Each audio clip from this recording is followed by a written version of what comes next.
మన రక్షకుడైన యేసుక్రీస్తు నామమున అందరికీ వందనాలండి. ఈరోజు దేవుని మాటలు యేస్కేలు గ్రంథము 11వ అధ్యాయము 19వ వచనము. వారు నా కట్టడలను నా విధులను అనుసరించి గైకొనున్నట్లు నేను వారి శరీరంలో నుండి రాతి గుండెను తీసివేసి వారికి మాంసపు గుండెను ఇచ్చి వారికి ఏక మనస్సు కలగజేసి వారి యందు నూతన ఆత్మ పుట్టింతును. ప్రియమైన దేవుని బిడ్డలారా, నీవు కలిగి ఉన్న దేవుడు ఎటువంటి వాడో తెలుసా? నీవు విశ్వసిస్తున్న దేవుడు ఎటువంటి వాడో తెలుసా? మనుషులలో అందరూ కూడా ఎలాంటి గుండెను తయారు చేసుకుని పెట్టుకున్నారు? రాతి గుండెను, దేవునికి లోబడని గుండెను, దేవుడంటే నచ్చని గుండెను, దేవుని మాటలంటే వినని గుండెను, ఇటువంటి రాతి గుండెను మనుషులు తయారు చేసుకొని పెట్టుకొని ఉన్నారు. కానీ నీవు కలిగి ఉన్న దేవుడు, నీవు విశ్వసిస్తున్న దేవుడు ఆ రాతి గుండెను తీసివేసి మాంసపు గుండెను, అంటే వెంటనే సున్నితమైన మనసు, మంచి హృదయం, దేవుడిని నమ్ముతుంది, దేవుడు చెప్పే మాటను నమ్ముతుంది, దేవుడు చేసే అద్భుతాలను నమ్ముతుంది, ముఖ్యముగా దేవునికి నమ్మకమైన పరిచారం చేసే విధముగా నీ హృదయం తయారవుతుంది.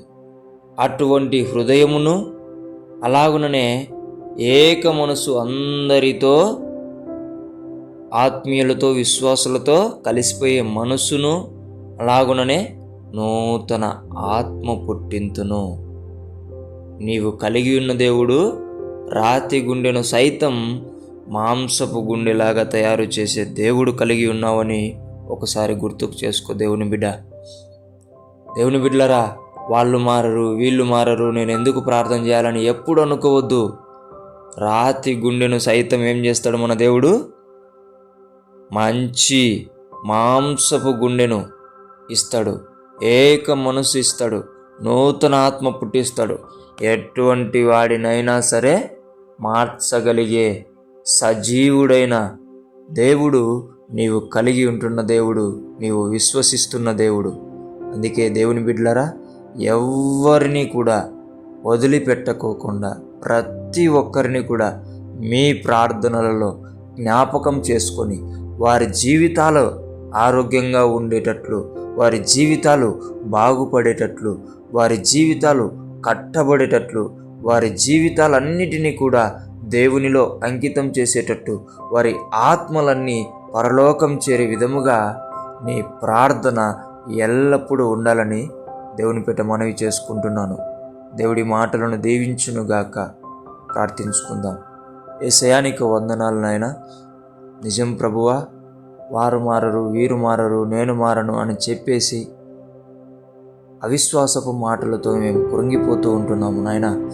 కానీ నీవు రాతి గుండెను సైతం మార్చి మాంసపు ఉదయం ఇస్తానని సెలవిచ్చిన దేవుడా, నీకు వందనాలయ్యా.